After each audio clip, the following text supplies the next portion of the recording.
பதவி விலகுவாரா பிரதி பாதுகாப்பு அமைச்சர்? தொடர் பதவி விலகல்களுக்கான காரணம் என்ன? மீண்டும் எரிபொருள் இறக்குமதியில் மோசடி இடம்பெற்றதா? தொடர்ந்து பேசலாம். இது ஆயுதம். இதன் ஒரு சொல் கொல்லும், ஒரு சொல் வெல்லும். ஸ்ரீ காளிமாதா ஜோதிடம். பிரபல ஜோதிடர் பண்டித் மகாராஜா. தொழில், காதல், திருமணம், குழந்தை பாக்கியம் மற்றும் மந்திர சூனிய பிரச்சனைகளுக்கு நிரந்தர தீர்வு.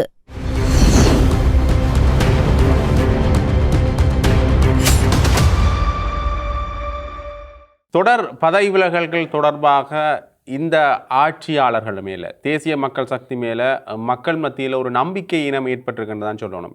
ஏற்கனவே இந்த கல்வி தகமைகளை உறுதிப்படுத்தல் என்கின்ற ஒரு விடயத்தை தேசிய மக்கள் சக்தியை கொண்டு வந்திருந்தார்கள். இவர்கள் ஆட்சிக்கு வந்த ஆரம்பத்தில் அனைவருமே தங்களுடைய கல்வி தகமைகளை உறுதிப்படுத்த வேண்டும் என்கின்ற அடிப்படையில் சில நடவடிக்கைகளை மேற்கொண்டார்கள். குறிப்பாக நாமல் ராஜபக்ச அவர்களுடைய கல்வி தகமை தொடர்பாக எழுந்த விமர்சனங்களை தொடர்ந்து அவருடைய பட்டம் தொடர்பாகவும், அது மட்டுமில்லாமல் அவர் பரீட்சை எழுதுவது தொடர்பாகவும் எழுந்த விமர்சனங்களை தொடர்ந்து இந்த நடவடிக்கை மேற்கொள்ளப்பட்டிருந்தது. அதிலேயே நிறைய பேர் இது தொடர்பான விடயங்களில் விமர்சனத்துக்கு உள்ளாக்கப்பட்டிருந்தார்கள். அந்த வகையில் முன்னை நாள்களில் இருந்த சபாநாயகரனுடைய, தேசிய மக்கள் சக்தியினுடைய சபாநாயகரனுடைய கல்வி தகமை கூட கேள்விக்கு உட்படுத்தப்பட்ட நிலையில் அதை நிரூபிப்பதற்கான வழிமுறைகள் இல்லாத காரணத்தால் தொடர்ந்துமே அவர் பதவி விலகினதை காணக்கூடிய மாதிரியே இருந்தது. அவர் செல்கின்ற பொழுது தனக்கு சரியான ஆதாரங்கள் கிடைக்கின்ற பொழுது தன் பொது வழியில் வெளிப்படுத்துவேன் என்று தெரிவித்திருந்தார். இருந்தாலும் இதுவரைக்குமே அது தொடர்பான எந்த ஒரு நடவடிக்கைகளும் மேற்கொள்ளப்பட்டதான தகவல்கள் வெளிவராத காணக்கூடிய மாதிரியே இருந்தது. அதனைத் தொடர்ந்து பல பதவி விலகல்கள் இப்போ நடந்து கொண்டிருக்கின்ற சூழ்நிலையில் அண்மையில் கூட எரிசக்தி அமைச்சர் குமார் ஜெயக்கொடி பதவி விலகியிருந்தார்.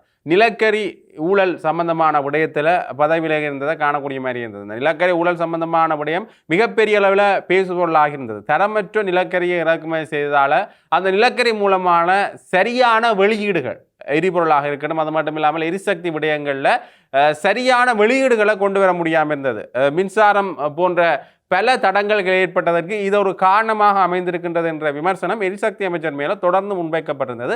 அதற்கு பின்னரான சூழ்நிலையில் எதிர்க்கட்சிகளால் அவர் மேலே நம்பிக்கை இல்லா பிரேரணை பாராளுமன்றத்தில் கொண்டு வரப்பட்டு அது தோற்கடிக்கப்பட்டிருந்தது. எல்லாருக்குமே தெரிஞ்ச விஷயம். சாதாரணமாக இந்த பிரேரணை கொண்டு வரப்படுகின்ற பொழுது இது தோற்கடிக்கப்படும் என்று ஏலவே எதிர்பார்த்த ஒரு விடயம் தான். ஏனென்றால் மிகப்பெரிய அளவில் பெரும்பான்மை இருக்கின்ற ஒரு கட்சிக்கு இந்த விடயம் ஒரு சாதாரணமான விடயமாகத்தான் இருந்திருக்கின்றது. இருந்தாலும் நேற்றைய தினம் அவரும் அவருடைய செயலாளரும் பதவி விலகி இருந்தார்கள். எரிசக்தி அமைச்சர் மற்றும் அவருடைய செயலாளர்கள் பதவி விலகி இருந்ததை காணக்கூடிய மாதிரி இருந்தது. ஆகவே இந்த விடயங்களை வைத்து பார்க்கின்ற பொழுது ஏதோ ஒரு வகையில் இந்த ஆட்சியாளர்கள் மேலே மக்கள் மத்தியில் ஒரு நம்பிக்கையின்மையை ஏற்படுத்தக்கூடிய ஒரு விடயங்கள் வெளியேந்து கொண்டிருக்கின்றன. அது மட்டும் இல்லாமல் இந்த ஆட்சியாளர்கள் ஆட்சிக்கு வருகின்ற பொழுதும் அவர்களுடைய தேர்தல் பிரச்சாரத்திலேயும் குறிப்பிட்ட மிக முக்கியமான விடயம் இந்த உயிர்த்த ஞாயிறு தாக்குதல் தொடர்பான பிரதான சூத்திரதாரிகளை நாங்கள் கண்டுபிடிப்போம் என்ற விடயம்தான். அதை வச்சுத்தான் இவர்கள் ஆட்சிக்கு வந்திருந்தார்கள். அது ஒரு மிக முக்கியமான விடயமாக இவர்களுடைய தேர்தல் பிரச்சாரத்தில் குறிப்பிடப்பட்டிருந்தது. இவர்கள் ஆட்சிக்கு வருவதற்கு பிரதான காரணமாகவும் அது இருந்தது. ஆட்சிக்கு வந்த பிறகு இவர்கள் குறிப்பிட்ட அளவில் திருச்சபையில் இருக்கின்ற முக்கிய பிரமுகர்களை சந்தித்து கலந்துரையாடி இருந்தார்கள். உயிர்த்த ஞாயிறு தாக்குதலில் பாதிக்கப்பட்ட மக்களோட ஜனாதிபதி அன்றகுமார் அரசநாயக் அவர்கள் நேரடியாகவே சென்று சில கலந்துரையாடல்கள் நடத்தினதையும் காணக்கூடிய மாதிரி இருந்தது. இது மிகப்பெரிய அளவில் பேசுபொருளானதாகவே ஒரு சரியான முறையில் இந்த உயிர்த்த ஞாயிறு தாக்குதல் செல்லும் என்று திருச்சபையில் இருக்கின்ற முக்கிய பிரமுகர்களே நேரடியாக ஊடகங்கள் வாயிலாகவும் தெரிவித்திருந்தார்கள். ஜனாதிபதி அன்றகுமார் அரசநாயக்க மேலே எங்களுக்கு நம்பிக்கை இருக்கின்றது என்கின்ற விடயம் கூட தெரிவிக்கப்படுகிறது. அதே ஒரு வகையில் தான் இந்த உயிர்த்த ஞாயிறு தாக்குதல் சம்பந்தமான விடயங்களும் சென்றதை காணக்கூடிய மாதிரி இருக்கின்றது. அந்த வகையில் பிள்ளையான் அவர்களுடைய கைதுக்கு பிறகு தொடர்ந்து ஆனந்த விஜயபாலவாக இருக்கலாம், பிமல் ரத்னகாவாக இருக்கலாம், அவர்கள் பாராளுமன்றத்தில் பேசுகின்ற பொழுது பிள்ளையான் அவர்கள் இந்த உயிர்த்த ஞாயிறு தாக்குதலோட சம்பந்தப்பட்டிருக்கின்றார் என்ற அடிப்படையிலையும் நாங்கள் விசாரணைகளை மேற்கொண்டு வருகின்றோம். அடுத்த கட்டமாக அவரை அதை நோக்கித்தான் நாங்கள் நகர்த்த போகிறோம் என்று சொல்லியிருந்தார்கள். ஆனால் பிள்ளையான் அவர்களுடைய சட்டத்தரணி உதயகம்மன்பில் அவர்கள் பேசுகின்ற பொழுது எந்த ஒரு கேள்விகளும் அவருக்கு இது தொடர்பாக கேட்கப்படவில்லை என்ற விடயத்தை முன்னே நாட்களில் சொல்லியிருந்தார். ஆகவே இந்த விடயங்கள் ஒரு தொடர் பேசுபொருளாக மாறியிருந்த சந்தர்ப்பத்தில் சுரேஷ் சாலே சம்பந்தப்பட்ட விடயங்கள் மிகப்பெரிய அளவில் பேசுபொருளாக அண்மை காலங்களில் மாறியிருந்தது. கோட்டபாய ராஜபக்ச அவர்கள் சம்பந்தப்பட்ட முக்கிய ஆவணங்கள் வெளிவந்திருப்பதான தகவல்களும் வந்திருந்தன. ஆகவே ஒரு ஒரு விளக்கமான ஒரு விசாரணை நடவடிக்கைகள் மேற்கொள்ளப்பட்டு கொண்டிருக்கின்றன என்கின்ற விடயங்கள் ஒரு பக்கத்தில் பேசுபொருளாக இருந்தாலும் கூட தற்போதைய பிரதி பாதுகாப்பு அமைச்சர் அருண ஜெயசேகர வந்து தன்னுடைய பதவியிலிருந்து விலகுவாரா என்கின்ற இன்னொரு கேள்வியும் அரசியல் ஆய்வாளரால் எழுப்பப்பட்டிருக்கின்றது. உங்களுக்கு தெரியும், இந்த ஈஸ்டர் தாக்குதலின் போது கிழக்கு மாகாண இராணுவ கட்டள தளபதியாக அருண ஜெயசேகர அன்றைய காலத்தில் பணியாற்றியிருந்தார். அந்த தாக்குதலுக்கு பிறகு சாய்ந்தமருது பகுதியில் நடந்த குண்டுவெடிப்பு சம்பவத்தின் போது அவர் நேரடியாக அங்கு இருந்ததாக கூறப்படுகின்றது. அவர் மேலே நேரடியாக எந்த ஒரு குற்றச்சாட்டுகள் முன்வைக்கப்படாவிட்டாலும் கூட இந்த சம்பவத்தில் அவர் பதவியில் இருந்த காரணத்தால் இவர் பிரதி பாதுகாப்பு அமைச்சராக இருக்கிற சூழ்நிலையில் இந்த விசாரணைகளுக்கு தடைகள் ஏற்படும் என்ற வகையில் இவர் பதவி விலகுவாரா என்கின்ற கேள்வியும் தொடர்ந்து எழுப்பப்பட்டு கொண்டிருக்கின்றது. ஏற்கனவே சில உயர் அதிகாரிகளின் பதவி விலகல் வந்து தொடர்ந்து பேசுபொருளாக இருக்கிற நிலைமையில் பிரதி பாதுகாப்பு அமைச்சருடைய இந்த பதவி விலகல் சம்பந்தமான விடயம் ஒரு கேள்வியாக எழுந்திருக்கிறது. இவர் பதவி விலகலை இன்னும், ஆனால் பதவி விலகக்கூடிய சாத்தியக்கூறுகள் இருக்கின்றதா என்கின்ற அடிப்படையில் கேள்விகள் எழுந்திருக்கின்றது. இராணுவ புலனாய்வு பிரிவினர் இந்த தாக்குதலின் பின்னணியில் சில சதித்திட்டங்களை முன்னெடுத்ததாக எழுந்துள்ள ஒரு பயங்கரமான விமர்சனங்களுக்கு மத்தியில தான் இந்த விடயமும் பேசப்பட்டு கொண்டிருக்கிறது.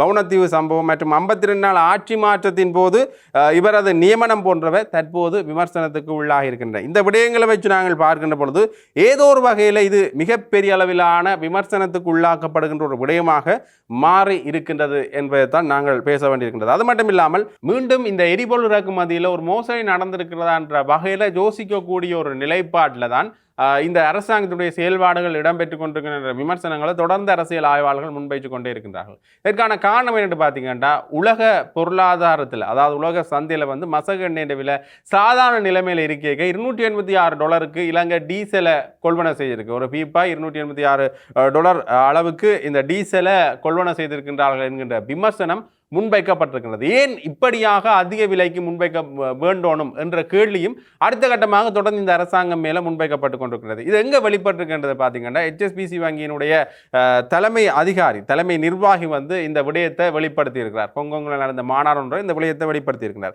இந்த விடயம் வெளிப்படுத்தப்பட்டதிலிருந்து இந்த அரசாங்கத்தின் மேலே தொடர்ந்து விமர்சனங்கள் முன்வைக்கப்பட்ட நிலையில் பெட்ரோலிய கூட்டுத்தாபனம் கூட இந்த விடயத்தை ஒப்புக்கொண்டிருக்கின்றது. ஆரம்பத்தில் இது குறித்து சில சலசலப்புகள் நிலவி இருந்தாலும் கூட அண்மையில் பெட்ரோலிய கூட்டுத்தாபனம் இந்த இறக்குமதி தொடர்பான விடயங்களை உண்மை என்று சொல்லியிருக்கிறார்கள். ஆகவே ஏன் அதிக விலைக்கு இந்த டீசலை கொள்வனம் செய்திருக்க வேண்டும்? மசகு எண்ணெய் சாதாரண விலையில் விற்கின்ற பொழுது இவர்கள் அதிக விலைக்கு இதை கொள்வனம் செய்திருந்த பின்னணியில் என்ன இருக்கு? மீண்டும் ஒரு ஊழல் கலாச்சாரம் இங்கே தலை தூக்குன்றதா? ஏற்கனவே இந்த ராஜபக்சர்களுடைய ஆட்சியில் வந்து பசில் ராஜபக்ச மேலே முன்வைக்கப்பட்ட விமர்சனமும் இதுவாகத்தான் இருக்கின்றது. இறக்குமதிகளின் போது அதிக விலைக்கு இறக்குமதி செய்வதன் மூலமாக அவருக்கு இது தொடர்பான ஒரு இறக்குமதி சம்பந்தமான விடயத்தில் ஒரு கமிஷன் ஒன்று செயல்கின்றது என்கின்ற விடயம் பேசப்பட்டது. ஆகவே அதே மாதிரியான ஒரு ஊழல் நடந்திருக்கின்றதா, அல்லது இந்த விலை அதிகரிப்புகள் காரணமாக அல்லது உலக சந்தையில் ஏற்பட்ட எரிபொருள் தட்டுப்பாடு காரணமாக அதிக விலைக்கு கொள்வனவு செய்ய வேண்டிய ஒரு நிர்பந்தத்துக்கு இந்த இலங்கை அரசாங்கம் தள்ளப்பட்டிருக்கின்றதா என்கின்ற இன்னொரு வகையிலையும் இது தொடர்பாக யோசிக்க வேண்டியிருக்கின்றது. ஆகவே ஏற்கனவே நாடு பொருளாதார நெருக்கடியில் செல்கின்ற சூழ்நிலையில் மக்கள் மத்தியில் இந்த எரிபொருள் என்கின்ற விடயம் ஒரு மிகப்பெரிய செல்வாக்கு செலுத்தி இருக்கின்றது. ஆகவே எரிபொருள் சம்பந்தப்பட்ட விடயத்தில் மக்கள் இன்றளவிலும் கூட தங்களுடைய பின்னடைவுகளை சந்திச்சு கொண்டுதான் இருக்கின்றார்கள். ஆகவே இந்த விடயத்தில் நாங்கள் யோசிச்சு கொண்டிருக்கிற சூழ்நிலையில் இப்படி இந்த அரசாங்கம் செய்வதன் மூலமாக அடுத்த கட்டமாக என்ன நடக்க போன்றது என்கின்ற ஒரு கேள்வி ஒன்று எழுந்துகிறது. அண்மையில் கூட நலிந்த ஜெயதீஸ் அவர்கள் பேசுகின்ற பொழுது, அமைச்சர் நலிந்த ஜெயதீஸ் அவர்கள் பேசுகின்ற பொழுது ஒரு முக்கியமான விடயத்தை சொல்லியிருந்தார். எரிபொருட்களுடைய விலை அதிகரிக்கப்படுவதற்கான சாத்தியக்கூறுகள் இருக்கின்றது. ஆனால் அந்த சுமையை நாங்கள் முழுவதுமாக மக்கள் மத்தியில் கொடுத்து விட மாட்டோம். இதை மானியங்கள் மூலமாக நாங்கள் பொறுப்பேற்போம் என்கின்ற அடிப்படையில் நலிந்த ஜெயதீஸ் அவர்கள் பேசியிருக்கிறார். ஆனால் இது எந்த அளவுக்கு சாத்தியம் என்கின்ற ஒரு கேள்வி இருக்கிறது. ஏனென்றால் ஐஎம்எஃபினுடைய சில நிபந்தனைகள் என்ற அடிப்படையில் இந்த மானியங்களுக்கான சாத்தியக்கூறுகள் இருக்கின்றதா என்கின்ற இன்னொரு கேள்வி ஒன்று எழுகின்றது. அது மட்டும் இல்லாமல் நலிந்த ஜெயதீஸ் அவர்கள் பேசுகின்ற பொழுது இந்த உலக அரசியல் அல்லது உலக போர் சம்பந்தமான விடயங்கள் முடிவுக்கு கொண்டு வரப்பட்ட பிறகு எரிபொருளினுடைய விலையை சாதாரணமாக நாங்கள் குறைத்து விடுவோம் என்று கூறியிருந்தார். ஆனால் அவர் அப்படி சாதாரணமாக குறைத்து விடுவார் என்று வெறும் வாய்ப்பேச்சுக்கு கூறியிருக்கின்றாரா என்கின்ற கேள்விகளும் எழுந்திருந்தன. என்றால் அவர் கூறியது போல இந்த உலக போர் சூழல் முடிவுக்கு வருமா அல்லது சாதாரண நிலைக்கு வருமா என்கிற வகையில் இன்னொரு யோசனையும் இருக்கிறது. அண்மையில் லெபனானுடனான பேச்சுவார்த்தை சம்பந்தமாக கோர்மூசில் சில வணிக கப்பல்கள் செல்லலாம் என்று ஈரான் அனுமதி அளித்திருக்கின்றது. போர்க்கப்பல்கள் செல்ல முடியாது, வணிக கப்பல்கள் செல்லலாம் என்று ஈரான் அனுமதி அளித்திருந்தாங்க. ஆனால் இந்த வணிக கப்பல்கள் செல்வது கூட எந்த அளவுக்கு நீடிக்கும் என்கின்ற இன்னொரு கேள்வி இருக்கிறது. ஏன்னா லெபனான் மக்கள் கூட இந்த போர் நிறுத்தம் என்பது அல்லது இந்த அமைதிக்கான பேச்சுவார்த்தை என்பது ஒரு தற்காலிகமான விடயமாகத்தான் இருக்கின்றது என்கின்ற அச்சத்தை தான் இப்பையும் வெளிப்படுத்தி கொண்டிருக்கின்றார்கள். ஆகவே இந்த போர் நிறுத்தத்தை நம்பி எங்களுடைய அரசாங்கம் பயணிக்கிறது என்றது எந்த வகையில் சாத்தியப்பாடான விடயங்கள் என்ற ஒரு கேள்வி ஒன்று இருந்தது. ஆகவே இப்படியான பல விடயங்களும் யார் மேல கடைசியில போய் சேரப்போதுண்டா மக்கள் மேல ஒரு வரிச்சுமையாகவோ அல்லது மக்கள் மேல விலையேற்று சுமையாகவோ செல்லும் என்பதுதான் இப்ப இருக்கிற ஒரு மிகப்பெரிய விடயமாக அமைந்திருக்கிறது. ஸ்ரீ காளிமாதா ஜோதிடம் பிரபல ஜோதிடர் பண்டித் மகாராஜா. தொழில், காதல், திருமணம், குழந்தை பாக்கியம் மற்றும் மந்திர சூனிய பிரச்சனைகளுக்கு நிரந்தர தீர்வு.